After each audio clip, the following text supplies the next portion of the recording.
Welcome and good day, everyone. You are joining the webinar, How or Can the Northeast Colleges Thrive as Student Populations Contract? My name is Jason Lane. I'm Executive Director of SUNY Data Institute, which is a system-wide think tank focused on strengthening the capacity of the academic leadership pipeline.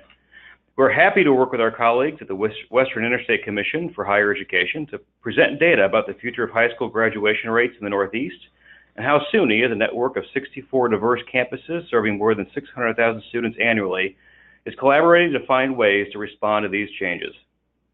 We have a wonderful lineup of panelists today. With us are Peace Brandsberger. She's a senior research analyst with WICHE, and she's going to be starting by talking about high school graduation trends in the Northeast from data that has been recently reported in the Knocking at the College Door report, which should be required reading, I think, of all academic leaders. Teresa Foster, Senior Assistant Provost and Interim Director of SUNY's Office of Institutional Research and Data Analytics, will then focus specifically on trends happening within New York State. And Carrie Hatch, who's SUNY's Interim Associate Provost for Academic Services, will provide insight into how SUNY's system is working with campuses to facilitate changes in response to these trends. If all goes well, we'll have a few minutes at the end for questions. Thank you for being here, and we'll turn over to Peace to kick us off. Thank you, Jason. And to our audience, good afternoon and welcome to this webinar. I'm speaking at you from Boulder, Colorado, WICHE's offices. Before we get started, I would like to thank ACT and the College Board for their generous financial support of Knocking at the College Door. Their partnership and collaboration are very important for producing these projections. And also a few housekeeping webinar items. All attendees will be muted to avoid background noise. However, you should be able to hear at this point. The small orange box on the right side of your screen should have information for connecting by computer or dialing in.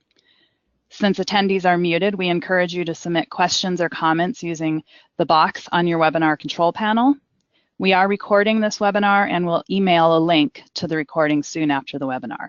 And before we get going, I just want to say we have more than 100 folks, about 110 at this point on the line, and it appears to be a wide diversity in our audience. So we're going to send out a quick little poll question to get a sense of what roles you play in your institution or with your organization. If you'll take a moment and respond to that poll.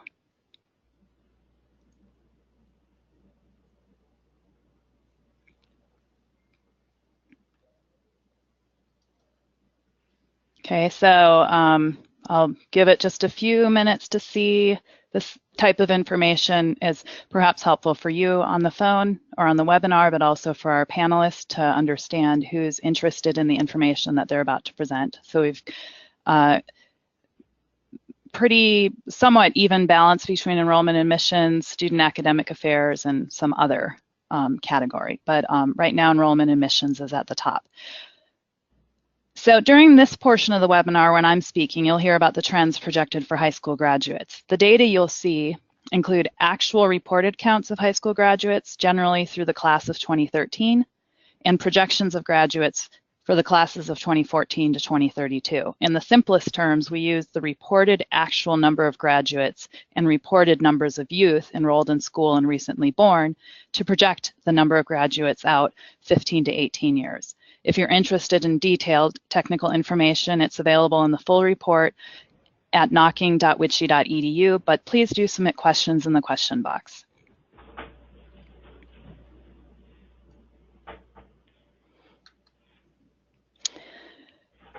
So about this chart and the next two, the confirmed counts of graduates are shown as the lighter shaded portion of the line, and the projected years are in the darker line portion. As shown here, the U.S. is in a period of slowdown in the number of high school graduates, and a contraction in the number of graduates is projected after the mid-2020s. After 15 years of steady increases from 2.5 million in 1996 to 3.47 million in 2013, the data predict that the annual number of high school graduates, U.S. high school graduates nationally, will average around 3.4 to 3.5 million through the year 2023, before they peak at around 3.56 or roughly 3.6 million prior to the year of 2026. This projected peak is fueled by an increase in the number of non-white high school graduates and represents a 3 to 4% increase in the number of graduates over the previous high around the year 2013. Beyond the year 2026 or so, the number of high school graduates in the U.S. will decline about 8% to 3.25 million is what is projected, as fewer children born during the Great Recession and the subsequent recovery enter high school through the early 2030s. New reports indicate that births continue to be down about 1% in both 2015 and 2016, after the minor uptick at the top of the line. I apologize, it seems like the slides move forward of me. This second slide shows the private school trend line back to 2000, and as it's projected out to the early 2030s. Please note that the scale has changed from millions to hundreds of thousands. The number of high school graduates from private, religious, and non-sectarian schools is projected to decline at an even greater rate than the overall trend, decreasing from 302,000 around the year 2011 to about 220,000 by the early 2030s, which is a decrease of 80,000 graduates, or about 26%. The declines range from 25% in the South to 30% in the Northeast.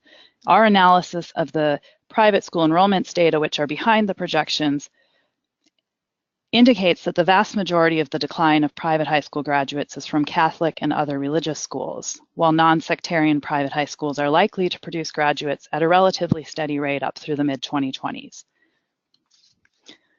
By region, as much as 80% of the overall projected decrease in private high school graduates arises from Catholic schools, 80% in the Northeast private schools, and fewer Catholic school students account for about 2/3 of the Midwest projected declines.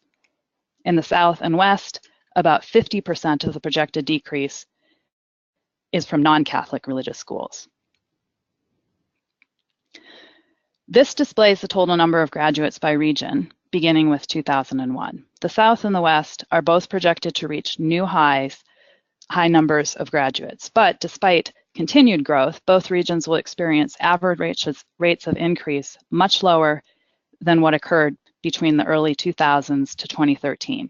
And then the Midwest and Northeast reached their high number of graduates around 2008 or 2009 and are projected to have almost a 0.5 percentage point fewer graduates per year on average going forward. Of course, there's considerable variation by state, even within regions. This shows 3 maps depicting whether each state will have fewer or more graduates overall at 3 points in time compared to 2013, the last confirmed year. The warmer bronze and gold colors indicate larger graduating classes than 2013. White means about relatively the same number of graduates compared to 2013, and blue indicates fewer graduates compared to 2013. The first map shows the flattening, or illustrates the flattening in the number of graduates that occurs for the nation through about 2020, with relatively few states showing increase, as would be indicated by the orange or bronze colors. Even states like California and Florida are steady state or in a rate of small decrease. By 2025, which is the second and bottom map, this is the year of the next highest number of graduates for the nation, and the majority of states are predicted to have larger graduating classes at this point in time compared to 2013. However, you'll notice large states like California, Illinois, and New York will be producing only about the same number of graduates in 2025 compared to 2013. The third map shows what each state looks like by the early 2030s, where there are many more states with the cooler blues and white, because by then the nation and most states are projected to have smaller graduating cohorts in relation to the recent birth declines. This slide begins to get at the second general trend, which is that fewer high school graduates are projected overall for the nation in many states, in large part due to decreasing numbers of white youth, which are the majority. That is depicted here in the blue bars, showing that there will be 6 to 14% fewer white high school graduates between the years 2020 and 2032 compared to 2013. And when you add to this the declines of the private high school graduates, as shown here in the set of gray bars on the right. Meanwhile, growing numbers of Hispanic and Asian Pacific Islander graduates offset the decreasing number of white high school graduates nationally. In 2020 and the years leading up to it, strong offsetting increases of Hispanic and Asian Pacific Islander high school graduates lead to the overall flat trend that we saw in the previous slides, as they counterbalance the decline of white high school graduates. By 2025, the surge in Hispanic high school graduates plus 14% increase in the number of Asian Pacific Islander graduates offsets the fewer number of white and private high school graduates by almost 2 to 1. And that is what accounts for the short period of growth around the year 2025. But by 2032, recent steep decreases in the number of babies born across all populations indicates there'll be contraction in high school graduates of every type except Asian Pacific Islander graduates by the early 2030s. Nationally, there will be slightly fewer Black high school graduates in most of the projected years, and American Indian, Alaska Native graduates are also projected to decline in number. So at this moment, we'll put up a poll question to see which of the two overriding trends is most relevant or impactful for your work. Is it the flattening number of high school graduates in many places? Is it the diversification, or is it something else? You can take a minute to answer that question.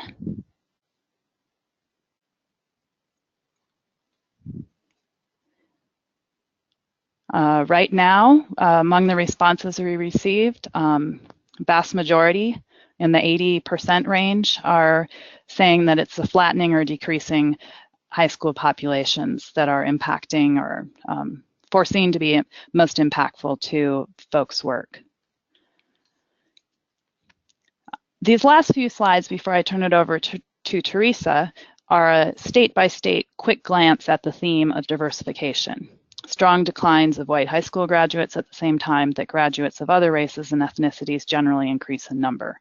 So these charts show the average annual number of fewer or more high school graduates by population in 2025 compared to 2013. So it's about how many more or fewer per year over roughly the next 10 years. New York, as seen here for the Northeast, is off to the left on a different number scale than the other states. On an average annual basis, increasing numbers of Hispanic and Asian Pacific Islander graduates will virtually offset the decreasing numbers of white and private high school graduates. In none of the other Northeast states is the increase of non-white graduates predicted to be strong enough to buffer the greater decreases of white and private high school graduates. Similarly, for the three largest Midwest states, Illinois, Michigan, and Ohio, the increases of Hispanic and Asian Pacific Islander graduates are not projected to be large enough to offset the greater decreases of white, private, and Black high school graduates, which is what leads to overall declines for any given state. In the next largest Midwest states like Indiana, Minnesota, and Wisconsin, plus the other smaller states, quite strong average annual increase in Hispanic and Asian Pacific Islander graduates are projected to be enough to keep the overall total number of graduates steady or showing moderate increases. Here for the West, California is set off to the left on a different number scale because it dominates the region and has a trend opposite of the rest of the Western states. Continued strong average annual increases in the number of Hispanic high school graduates from California will not be enough to offset the much greater decrease in the number of all other types of graduates. But the other Western states are projected to have strong average annual increases of graduates, with contributions from virtually all student populations in each state, but led in numbers by increasing numbers of Hispanic high school graduates. And finally, in the South, increasing numbers of high school graduates from Texas, set off to the left here, lead the regional trend of annual increase in the number of high school grads. The numbers from Texas dwarf the numbers from other southern states, but similar to Texas, high population states like Florida and Georgia are projected to have continuing strong increase in the number of Hispanic, Black, and Asian Pacific Islander graduates.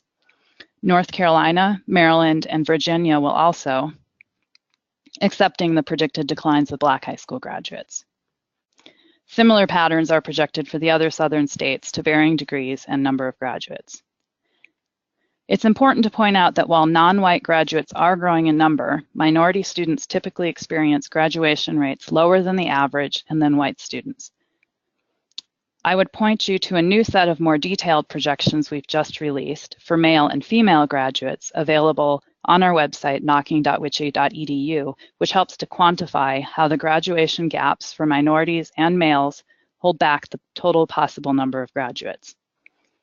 So that concludes my description of the high school graduate trends. I'm going to pause and take a second to make sure there aren't any questions that urgently need to be addressed, and then I'll turn it over to Teresa.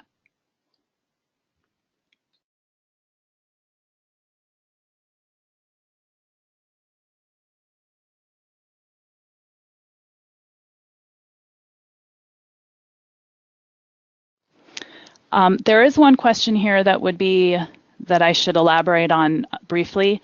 I call out private high school graduates separate from the racial ethnic categories. That is because it is not possible for us to project or disaggregate the private high school graduates by race ethnicity. Best information from the data suggests that on the whole, about 70% of private high school graduates are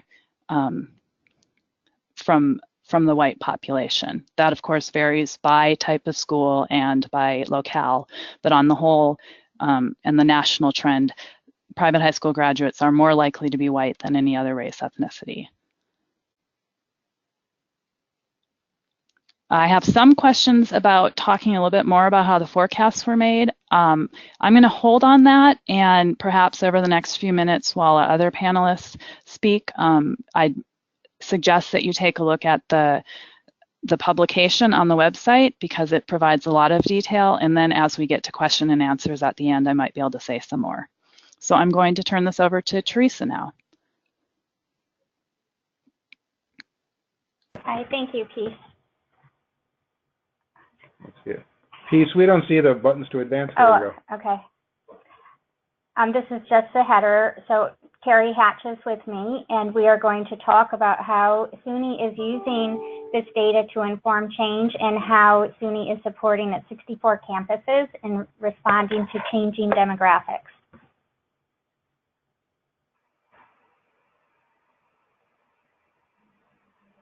So one thing I wanted to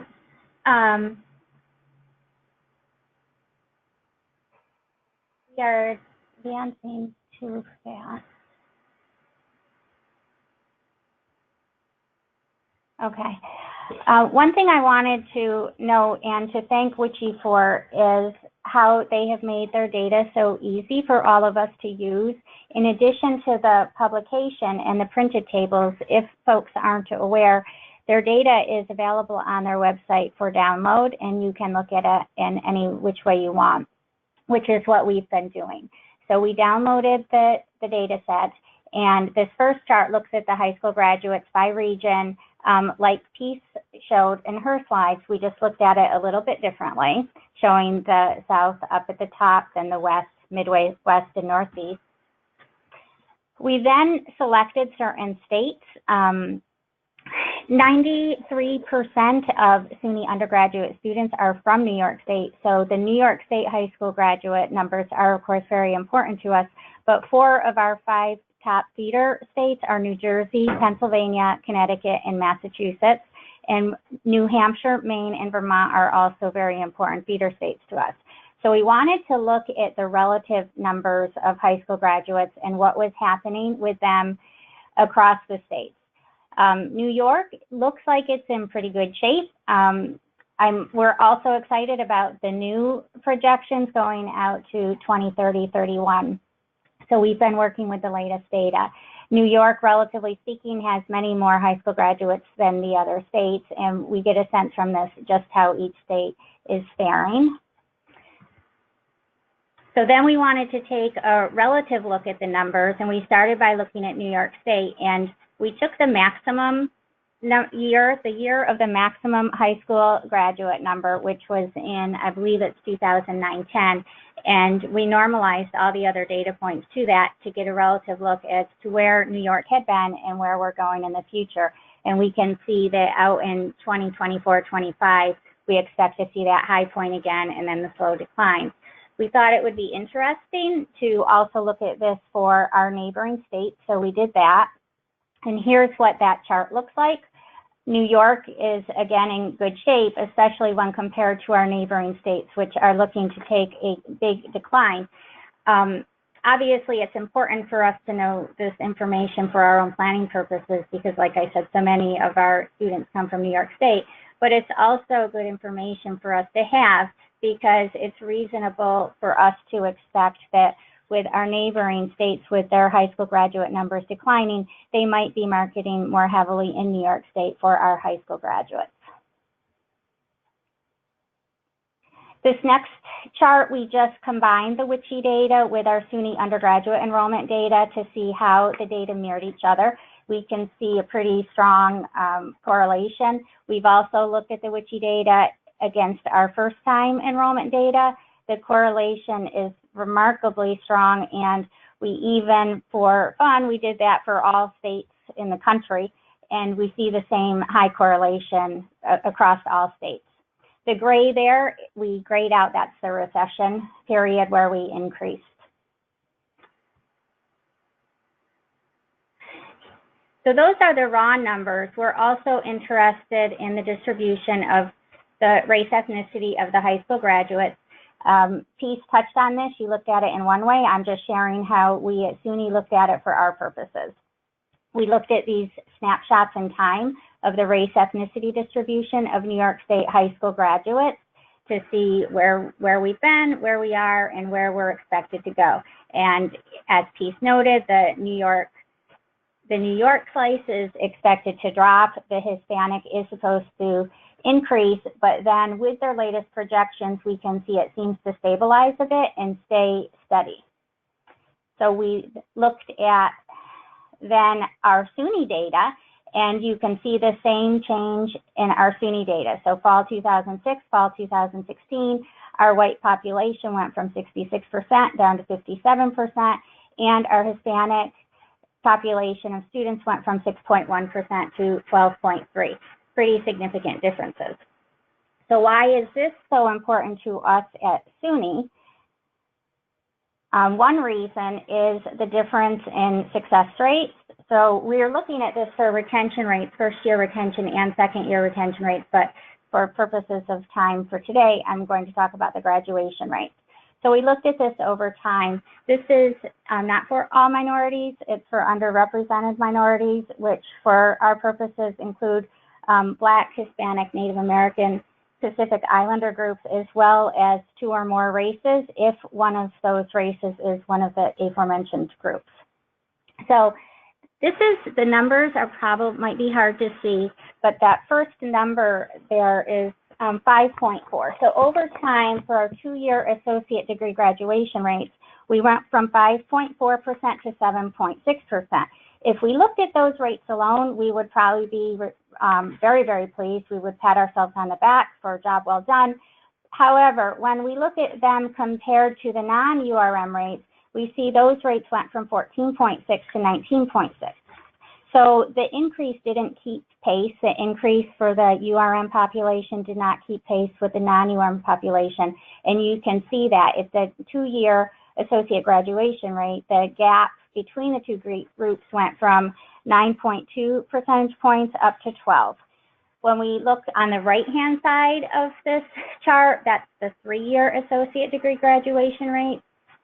We see similar, both groups increased at least at this, and this time the gap did not increase. It stayed steady at about 13.2, 13.3%. But it is concerning that that gap across the board is greater than the gap at the 2-year level. The next chart is the same idea for the baccalaureate students at SUNY, the 4- and 6-year graduation rates. And it's a similar story, but different. For the 4-year rate, The URM students increased from 38.2% to 45.3%.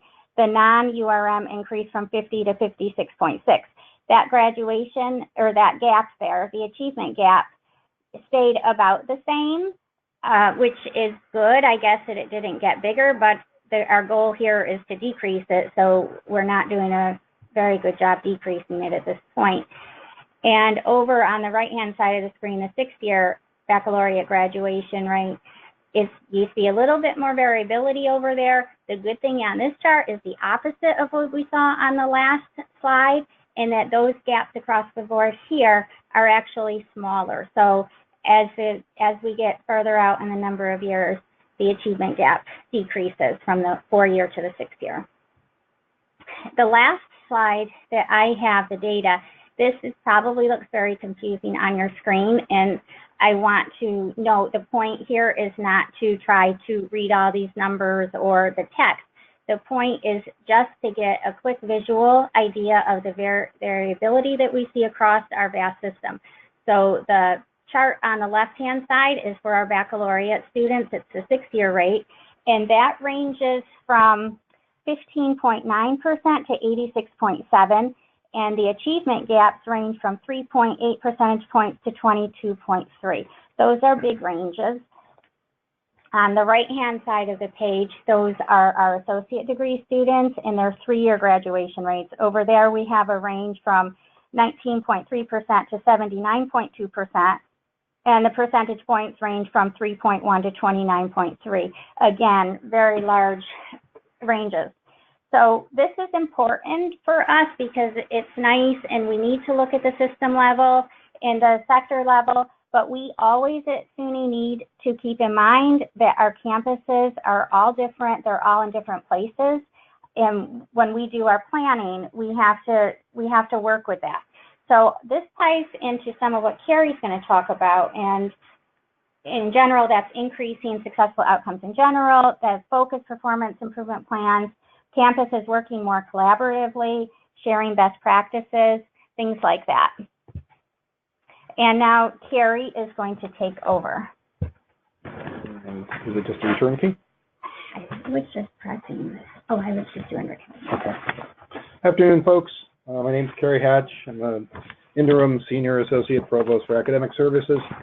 We've got a pretty big portfolio, and actually I had some things added on to me, my responsibilities earlier this year when I took on the job as a facilitator in the Performance Improvement Fund process. So, you know, this is going to be something completely different than what Peace and Teresa have done or talked about, because I'm going to kind of talk about what we're doing from an incentive strategy to get campuses to start to think differently, to behave differently, to understand the impacts that are taking place in the educational market, and how we need to adapt to ensure better student success and fulfill the mission of the State University of New York. For those of you that don't know, SUNY is a 64 campus system, 30 community colleges. Our campuses have traditionally competed with each other. And we're hoping through this process of the performance improvement plans and performance improvement funding that we can begin to get them to understand that, you know, that competition is not going to work going into the future, that we need to find, these campuses need to find ways to partner with each other going forward in ways that make sense.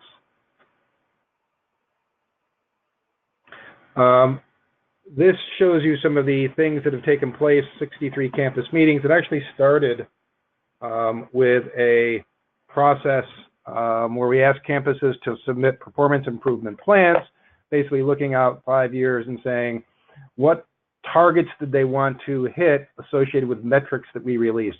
Every campus sent in their proposals. It was a lot of paper to review.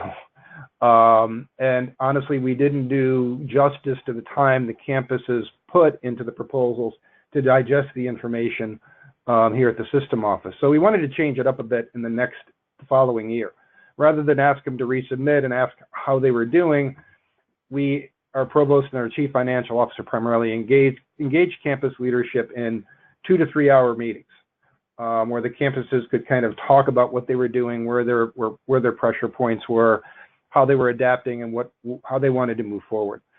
In that process, the SUNY system leadership asked the campuses to submit very unstructured performance improvement fund proposals. Send us a one-sheet piece of paper filled out with an idea of what it is that you want to do. And what we found in the conversations and going forward was that all the campuses were talking about similar things. They were talking about new and innovative educational strategies, stronger student recruitment and success infrastructures because we are approaching different populations, extended commitment to diversity and inclusive excellence. We really need to, as we change the populations of students coming onto our campuses and hopefully faculty coming onto our campuses, we need to change campus culture to make it much more supportive, and also to increase support for knowledge creation, creativity, and translation.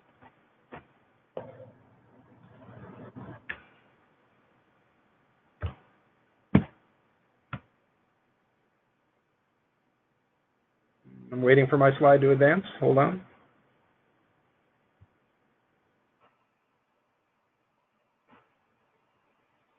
There you go. Okay, 4 more realizations. Through that conversation, we realized that campuses face similar challenges, but they're facing them in isolated ways. So they're all sitting on their individual campus, looking at challenges and not taking advantage of learnings that might have taken place 6 months or a year earlier at some other institution, thinking that they have to solve all the problems on their own. Campuses are beginning to realize that working across campus lines on common challenges will produce better solutions and new expertise on their campus. So they're really starting to get that. But collaboration is hard. So they really, recognize that, and they're looking for additional facilitation. And they want the system office to stop making all of the strategies and then pushing it down to the campuses. They want to be involved in setting those strategies. So as part of this process, we've had to re-envision how we want to engage in moving this forward and to take advantage of these realizations that we've uncovered.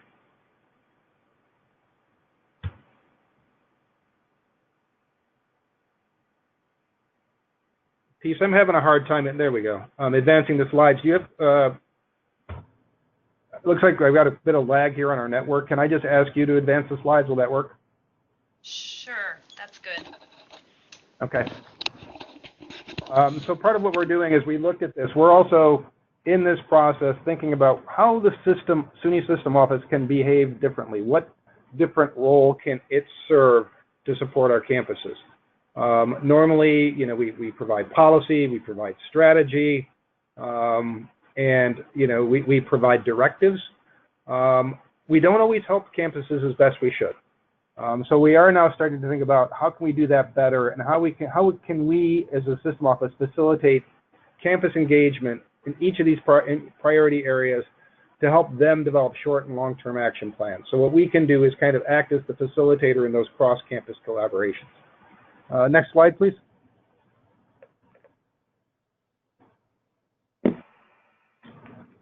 We did have some overarching principles that we told the campuses we wanted when they put forward their proposals. We wanted them to build on clear, measurable, and sufficient impact. The one nice thing about the SUNY system is we can have very large impact when we work together. We're a very large system, and we can do things I don't think that any other system can do. We asked that all proposals would be available to scale to large multi-campus and system-wide impact. So we didn't want to see a one-off thing that only would work at one campus. We wanted to see something that could really scale and be replicable. We wanted proposals to increase student success and completion outcomes in a superior manner. We didn't want to see incremental increases. We wanted to see really significant change. And we wanted the campuses to understand that these are startup funds, not reoccurring funds, and that they needed to think about how they were going to sustain these advances going forward. We had a lot of interesting conversations as we were going through this process about how we, normally when we send out these kind of, we ask for proposals, we treat them like grant opportunities, and we really wanted to start to think more like venture capitalists, and how can we be more entrepreneurial, and how can we get campuses to be more entrepreneurial with these funds as well. Next slide. So the approach that we came up with was to appoint a SUNY facilitator for each of the strategic areas. I was assigned one for shaping educational strategies. I'll talk a little bit about that. My colleague, Kim Scalzo, was designated to facilitate strengthening student success and recruitment infrastructures. Carlos Medina, our Chief Diversity Officer, was given the task of enhancing diversity and inclusion around the system. And Grace Wang, who at that point in time was our Vice Chancellor for Research and Economic Development, was given the knowledge creation piece. Grace is now serving as our interim provost, and is actually, now that she's much more engaged as the interim provost in this process, has really brought a lot of good ideas to the table. Grace came out of NSF. She's used to dealing with these kind of approaches and has been really instrumental in helping us kind of think through some of these things. The other thing that we're doing now is thinking about how we can use this opportunity to create communities of practice and innovations, ways where we can get the campuses to work together in new and different ways where they actually own what takes place. We have a real concern that, you know, oftentimes when we put out directives or ideas from the system office, we end up owning it, and it's a push on our part to get campuses to try and do it. What we want the campuses to do is use this process and really give them full ownership, have them create the communities of practice, have them challenge each other. So we're actually building that into the process as well. We're actually going to put in we're going to have requirements for any campus that receives money that they participate in the community of practice. We are about to announce a new platform that will a social collaboration platform that will make it much more easy for campus personnel to work in that kind of environment. And we are also going to be having regular convenings of campus representatives around these communities of practice. We'll bring them all back to Albany for some additional facilitated conversation to keep some things going. So we're trying right now, we're taking the campus interactions. We had the information we received there, and we're now in the process of putting the action plan together for funding. Next slide, please. So this is one of the strategic frameworks we have in the area that I've got for shaping educational strategies. This one was really interesting. It's a real hodgepodge, but I think we were able to kind of pull things together in ways that make sense. And it's a little bit more apparent, I think, on the next slide. So next slide, please. There we go. So you can see here are some of the areas that, you know, we had a lot of proposals come in. We were tasked with sorting through the proposals. We did not, when campuses submitted the proposals, we did not give them a particular format. So we had to impose, not necessarily impose, but we went through and we tried to identify themes that we were seeing from this very broad net that was cast from the campuses. So we saw a lot of proposals in high need areas. So things like advanced manufacturing, agribusiness, clean energy, and, you know, thinking about, okay, how do we actually start to advance those kind of activities?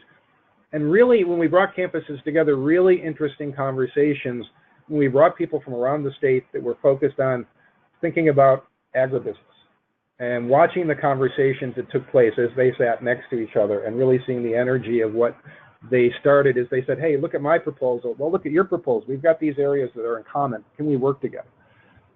Educational transformation. There's a real push here for thinking about how do we start to serve the post-traditional learner? Really interesting conversations around non-credit to credit pathways and using micro-credentials to get there. It's really interesting. We're still having a lot of conversations with, you know, some of the money that we have. Should we be using that money for non-credit activities? But we have a huge non-credit component to the State University of New York. And when you look at the industry needs, when you look at state needs, non-credit is clearly there.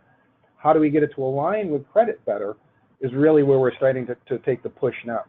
We've got in 30 community colleges, we've got over 200, I believe, online associate programs. We have very few bachelor programs.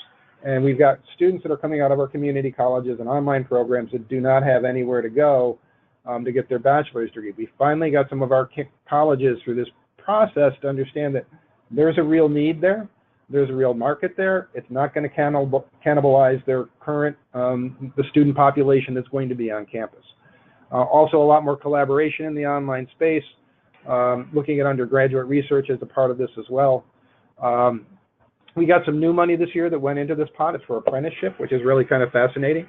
How can we align apprenticeship with our academic programs in the state? So we actually are working with our Division of Labor, and that's going to be a new process going forward for us, but we're really excited about that to see how that kind of extends our reach, both down to into different levels, and then bringing people up to the college level. Also, applied learning. We've been really focused on applied learning for several years now, and we're finally putting some money to it as our campuses have started to understand that they need to make some adjustments to gear up for that. Next slide.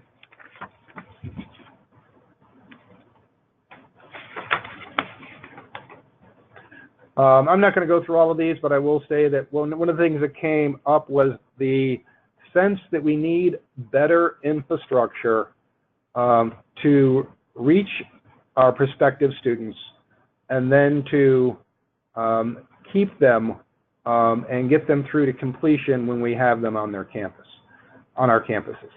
So what's traditionally has happened, I mean, we've done fairly well with, I would say, modest kind of enrollment recruitment efforts, the traditional kind of recruitment efforts, high school fairs, things like that. We know that that is not going to work the way it has worked in the past when we're looking at the population declines the way we are. And we really need to think differently about how we can start to reach out to various populations in various parts of the state. We are putting on a big push in New York City and looking at the different populations there. And again, when you start to work with those different populations, you need to think about how can we provide them with better supports, and how can we improve the services that we provide, the way we deliver and support instruction on campus to make sure those students are successful. Next slide, please.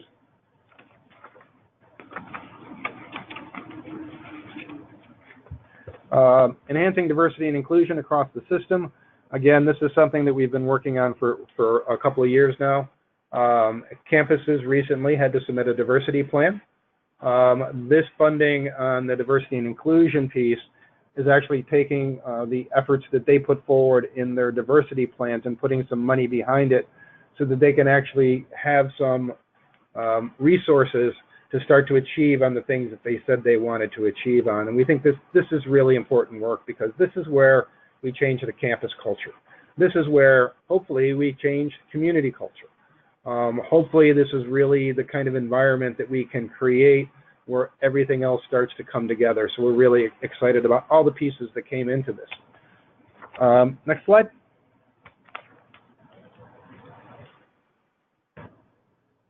This is the timeline. We actually started the whole thing back in December 2015 when our board approved the campus performance improvement plans. Through October 16th through April 17th, we had the campus engagements. May 27th, the campus proposals were reviewed. That's when I and my fellow facilitators came in to the process. We had some back and forth with the campuses regarding the plans back in June and July. August was a really interesting time for us. We have five meetings with approximately 200 campus representatives to make connections and establish buy-in. I had the first one, and it was the largest. I think I had about 100 people from the campuses in the room. We had professional facilitators who really helped us with meeting design and who ran the meeting, really making sure that it was highly interactive. We brought in Jeff Salingo, who is the author of College Unbound, There Is Life After College, that's at Michael Crow's right hand, and really sees the higher education landscape from a national perspective. And Jeffrey was really able to, through an opening speech, really set the stage for the people in the room about, hey, you can't assume that things are going to be the way they were 10 years ago. They aren't. Get over it, and you are not going to survive alone. We actually have a meeting of campus presidents taking place today. Those campus presidents were given the video of Jeffrey's presentation. It was intercut with some other national level presenters we had in some of the other meetings, and it really stitches together a nice, compelling argument for, hey, things have to change. And I think we've really generated a lot of excitement around this process. And now we are working hard to meet the timelines that we set, which is to get the money awards announced at the end of October. I think we're in good shape on that. And some of that money will actually go toward facilitation of those communities of practice. We're also looking at infrastructure that might be needed for professional development and or analytics. So there's a lot going on here, but we're really excited about where we are. And I think we've gotten the campuses excited too. So I'm really, that's the part to me which is the most reassuring, because they're starting to get it, and they now understand that working together is a viable option, and that the days of competing against each other in this shrinking market just isn't, those days are over. And I believe the next slide is the question slide for all of us. Great. Thank you, Carrie and Teresa, and also Jason, who made opening remarks. So at this time, we're going to go ahead and take questions from the audience. There was at least one strain of questions that I can quickly respond to, and that is what we've been able to present by way of data, and even some of the discussion is a state level perspective. As regards to the knocking at the college door projections of high school graduates, it is the fact that by and large, we are only able to make reliable projections at the state level, even when we disaggregate it by student population or by male, female. We are, in the previous edition, we did produce some analysis for the top 25 metropolitan areas in the United States, and we are currently undertaking to issue some sort of analysis that gets below the state level. The data make it pretty difficult to support outright projections of the count of students at very low levels, but please keep an eye out, because we are working hard to get more local level data to crowds who could really better work if they could understand their distribution of student populations in their state. So there are several questions here that I'm going to see if maybe Carrie, you could take a stab at answering if there is a brief or sort of succinct high-level answer. But a number of the questions ask about how to really make the transition, or the need to make a transition to accommodate a more diverse student population. And so I'm wondering if you have any kind of overarching sense at this point with the work that you're undertaking, which is really quite expansive, and even speaks to maybe some systemic types of changes. If you want to sort of think big picture, what are the things that campuses, regardless of type, you've been able to uncover through your exploratory process and your proposal process, you really think are the things that need to happen in earnest, especially given that the demographic trends are moving so quickly? Yeah, I think we need to really think about the supports we provide on campuses, and there's so much to be learned in some of the other things that we do. We have a very strong equal opportunity program in New York State that receives significant funding from the state to support underrepresented minorities when they arrive on campus. It's high touch, it's coaching at a very high level, and very successful. And we need to look at those kind of programs and understand how we can scale those better. We're never going to be able to afford to provide those kind of programs for everybody, but there are some very interesting technologies out there that we are looking at, that the campuses have kind of uncovered, that they want to begin to tease out. I'll give you one example that we've done, and maybe not the best, but I think it shows how we're trying to approach things from kind of a student support, student success, technology, and community of practice perspective. A few years ago, we had an initiative. The chancellor basically said, we are going to do an early alert initiative, because we were seeing good success with a contract that we had for Starfish, and that was before it was acquired by Hobson's. So the chancellor said, okay, we're going to put some money on the table. We're going to bring more campuses into that. And as we looked at that, I was given the task of how are we going to do that? How is that going to roll out? What we did was we looked at a methodology where again, we established a community of practice. For campuses, we already had some campuses that were using the tool. Other campuses wanted it, so we provided licensing and implementation support for a handful of campuses. And then we also provided money to another handful of campuses that already had it, and we said, okay, you're mentors now, and you are going to mentor these new campuses. And we didn't do it like one-to-one mentoring. We said, hey, this campus is really good at integrations. They're going to be the integration mentor. This campus is really good about kudos. They're going to be the kudos. And what we found through that process was we got the conversation started, and then we kind of just backed off because we were, the system office wasn't really needed in there anymore. The campuses just started to talk to each other. They started to support each other. And what we kind of uncovered is that when you get down to the staff level, when you get down to the faculty level, they are much more willing to collaborate than what some of our senior administrators might be. And so it's really kind of interesting to see that. But we are looking at those kind of supports. We're also looking at different supports for attracting new students or different kinds of students and different kind of platforms. So for instance, we've got a very robust online program. We've got over 400 degrees in the system that are online. We had a great website, so we thought that prospective students could come to and find all of our degrees. And then we looked at it, we said, man, we're only getting like 40 leads a month. That's terrible. We partnered with a company. They redesigned the website. They know what they're doing. And we took those 40 leads to 1,400 leads a month. And then as we watched that flow through the system, we said, wow, now we're giving these campuses all these leads, but they're not doing anything with them. And then, oh, wait a minute, they don't have a CRM that's not automated. Hence we now have a CRM process too. So really starting to look through all those various pipeline components and thinking about how do we approach all of these things. And again, having the campuses work with each other on those activities is really exciting.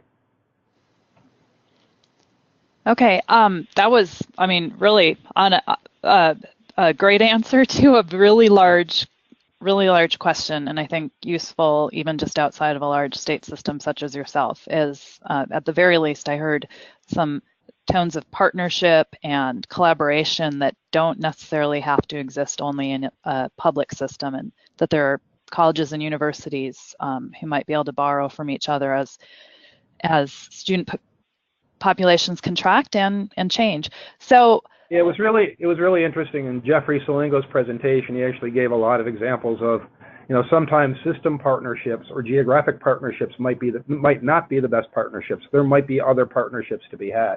And that's also something we're trying to get through to our campuses of, hey, if this isn't a partnership for you, go find someone else to partner with. So I have a couple of questions here that have, I might slant the question back to you, Carrie, or perhaps to Teresa. Really, they speak a little bit to the use of technologies. You mentioned Starfish, and then I have a question, could you talk a little bit more about the CRM process? It could be any sort of technological or use of technology and data that help to understand and work more efficiently and effectively. So I don't know if that's Teresa or if Carrie, you'd like to answer sort of questions about your CRM process, Starfish, and just technology as you move through this. This is Teresa. I'll just say that from the IR side, we have been working for years on building in our BI environment consistent reports for the campuses, dashboard reports. I don't know how many we have, 100. We have a lot, and we work with the campuses to determine what reports are most useful for them, and we build them here, and then we put them online, not just for the institutional research community, but chief enrollment officers, provosts, budget officers across the board can use that. So that's one of our main priorities in our office, and it's been ongoing for a number of years. And I think, from part of what, if you look at that CRM process, it's actually going to read, the first step is going to be a formal RFP, which should hit the street pretty soon. And part of our concern there, and we've built into the RFP some, I hope, ways to make it better, is creating yet another data silo. Especially as we start to, our campuses love to implement things campus by campus, and they like to implement them as they like to implement them on their individual campus. And then it's a real difficult challenge for us to kind of take that data back or get a system level view to it. So we are trying to think a little bit differently about this in the CRM project so that we can have the ability to have the vendor take the responsibility of giving us not only a campus level view, but also a multi-campus view or a system view. Because we aren't where we should be on data. I think we all know that. We are getting better, and we hope our vendors are getting better. I believe they are, but we've got the ability with a fresh RFP to go out to kind of make that a requirement, and that's part of what we're doing.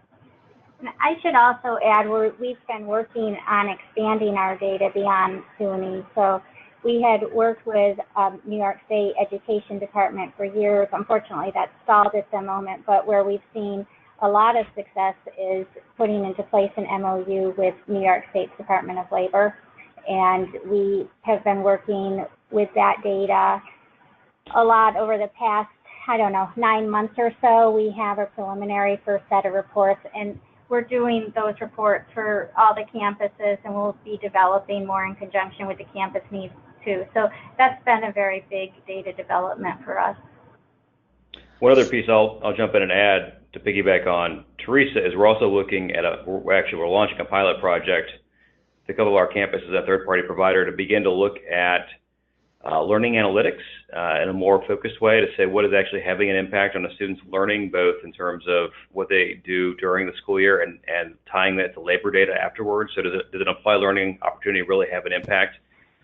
Should we be requiring it or not? Also looking at guided pathways that move beyond just one single campus, but really trying to understand the ways in which our students are navigating the transfer paths between SUNY and other ways to streamline guided pathways that move across campuses as well. So looking at it both the institution level, but also ways in which students are moving among our campuses.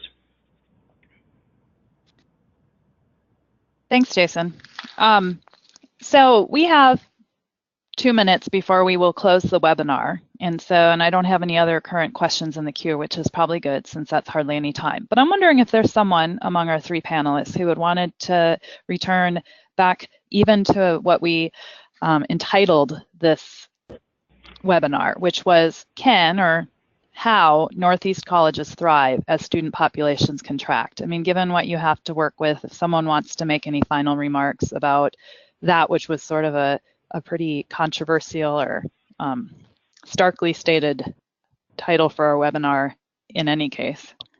Well, I don't know if our student populations are shrinking or just our traditional student populations are shrinking. I mean, part of the role of our SUNY as a public institution is to educate people within New York State, and I think when we need to do a better job of really thinking about what that means on the credit side of the house, the non-credit side of the house. Looking at traditional age students is one thing, but there's a lot of educated people in New York State that could probably use graduate certificate, additional graduate certificates, additional opportunities to advance, other micro-credentials. I do think we've got to kind of follow the market to a certain extent, and if the traditional age market is shrinking, then we need to look at other markets.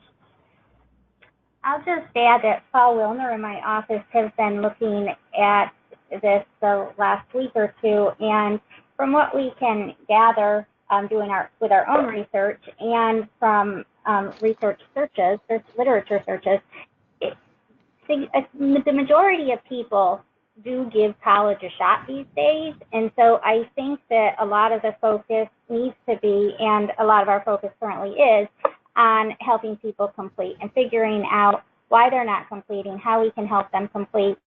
People who tried and they dropped out for whatever reason, we have initiatives going into place to contact those people to try to get them back.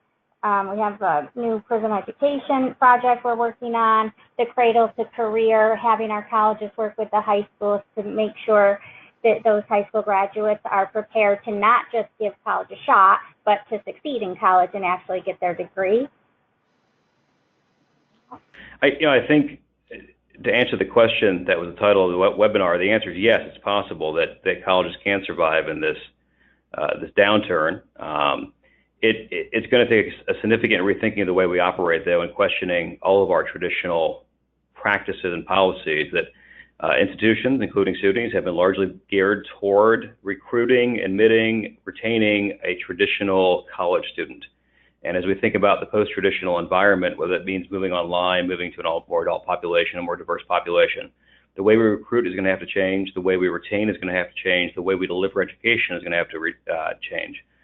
And so if the institutions are going to survive, it's really going to necessitate a complete rethinking of the ways in which we essentially operate our campuses, because this new population that we have to reach out and serve is very, very different than the one that we traditionally have done. And so I think it is possible to survive, but it's going to take a lot of work to do it. Well, with that, I have to say we are out of time, and I would like to thank our panelists and our the wealth of knowledge we just heard from SUNY folks. I also like to thank the attendees for being with us today. We will conclude this. When you exit, you will receive a brief survey, and I hope you'll take the time to complete it. Also, if you submitted a question that we didn't get to or that was that needs addressing offline, we will email you to follow up, and you will also receive a notification of when the recording of this webinar is available, so I hope you will share it with your colleagues. In summary then, thank you very much for attending. Have a great afternoon, and we look forward to what's going to come from this time of change.